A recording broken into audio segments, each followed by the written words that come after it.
ప్రజాస్వామ్యంలో యుద్ధానికి ఎవరైనా తలొగ్గక తప్పదు అనేటువంటి మాటకి ఇవాళ ధర్మేంద్ర ప్రధాన్ కేంద్ర మంత్రి గారు రాజీనామా ఒక తార్కాణం. ప్రజాస్వామ్యంలో నియంత పోకడికి తావులేదని గతంలో రైతు చట్టాలు వెనక్కి తీసుకున్నప్పుడు ఇవాళ ధర్మేంద్ర ప్రధాన్ గారు రాజీనామా చేసినప్పుడు రుజువైంది.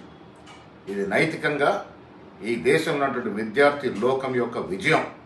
దీని వెనకాల రాహుల్ గాంధీ గారి యొక్క శ్రమ ఉంది. ఈ రెండింటి వల్ల ఇవాళ మోడీ గారు తల వంచక తప్పలేదు అనేటువంటి మాట స్పష్టమవుతా ఉంది. ప్రజాస్వామ్యంలో పౌరుల యొక్క ఆకాంక్షలకి వారి మాటలకి విలువ ఉండాలి. నియంత పోకడికి వెళ్ళి మేము మొండిగా వివరిస్తామంటే ఇది ప్రజాస్వామ్య పెద్ద దేశం ఉన్నటువంటి భారతదేశంలో చెల్లదు అని ఇవాళ ధర్మేంద్ర రాజీనామా వల్ల స్పష్టమవుతా ఉంది. ఇకనైనా ప్రధాని మోడీ గారు మొండి వైఖరిని పక్కన పెట్టి ప్రజాస్వామ్యంలో ప్రతిపక్షాల పాత్ర, ప్రతిపక్ష పార్టీల యొక్క మాటలకి, వారి సూచనల సలహాలకి విలువనిచ్చి ఈ దేశాన్ని ముందుకు తీసుకోవడంలో ముందుండాలి.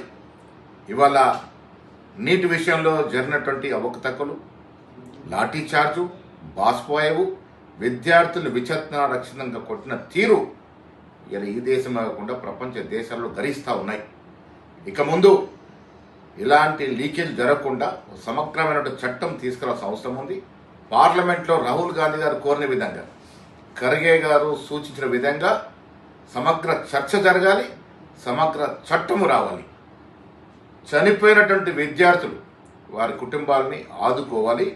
ఇంకా మిగతా డిమాండ్లు కూడా పరిపూర్ణంగా తీర్చిన తర్వాత మళ్ళీ పార్లమెంట్లో ఈ విషయంలో చర్చ జరగాలి.